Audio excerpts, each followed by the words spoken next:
Hey guys, welcome back to the game room. This is just a quick update video to let you know what I've been up to the last few weeks. It's been a little while since I last did a YouTube video. Took a little bit of a break from it, but thought I'd come back and let you know what I've been up to the last few weeks. So that's the Sega Master System Model 2. This one actually works. What I did was I bought another one that was listed as faulty, and that's interesting. There's been a couple of things that I've picked up recently that have been listed as faulty, and when I've actually rigged them up, they've worked, which has been really, really cool. This Master System 2 was no exception. I bought it. The fault was that it had no power. I plugged it in. It worked fine straight away. So what I did was I swapped over the RGB mod from the Master System 2 that I broke to this one. And this one's now got the RGB. You can see all the wiring and everything, and the cable there plugged into the DIN socket. This one works fine, which was really awesome that happened. You can see I've got, just going to try and make this thing focus again. I've got two PS1s sitting here, and I've got my 1002 sitting here. You can tell by the way the CD drive is. Now, the reason that these are all sitting here is because I picked up this PS1, which was listed as faulty, wouldn't turn on, in the hopes of using the laser from this to fix this one, because the laser is very, very similar in this one. The only thing that's different is the cover on the top of it. You have to change it for the original cover that would have come with this one. So this black plastic piece here. So I did that, otherwise it won't actually fit. And that's done the job. This PlayStation previously, if you remember, was up on its side and I had to use it like that. Whereas now I can actually use it in its normal position like this, and it works absolutely fine, which is brilliant. It does still need a little bit of a tweak of the laser settings, I think, because there are still some occasions where it does seem to hiccup a little bit reading the disc. But that's all well and good. So yeah, I bought this one, which you notice there's no laser in that one, to fix that one.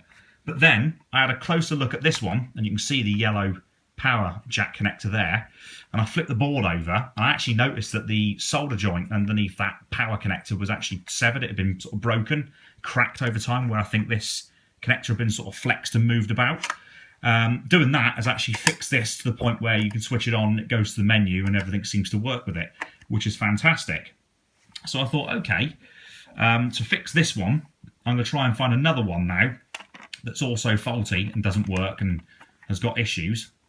So I also picked up this one that was also listed as faulty and didn't basically work. And again, with a view to taking that laser out and popping it into this one. And then, to my surprise, I plugged this one in and it just works. Which on the one hand is awesome, because it means I've got another working PS1 that I'm going to use. But on the other hand, it's not so awesome, because it means I've got this one that works, but with no laser mechanism. So at some point, I'm going to have to get myself a laser mechanism to fix this one up, and then potentially sell this one on, because I'm not going to need so many PS1s. I've got too many now. And finally, the next thing I'm going to be up to, these are sort of thermal pads that I'm going to use in my Commodore 64 to hold the fan in place, to sort of stick the fan on top of the heatsink. And that means I'll be able to put that back together properly. And yeah, that was a suggestion by Gadget UK 164, actually, was to do this. So thanks for the tip, mate, and I'm going to use this. And that should do the job. Well, guys, hope this video's been enjoyable. It's short and sweet.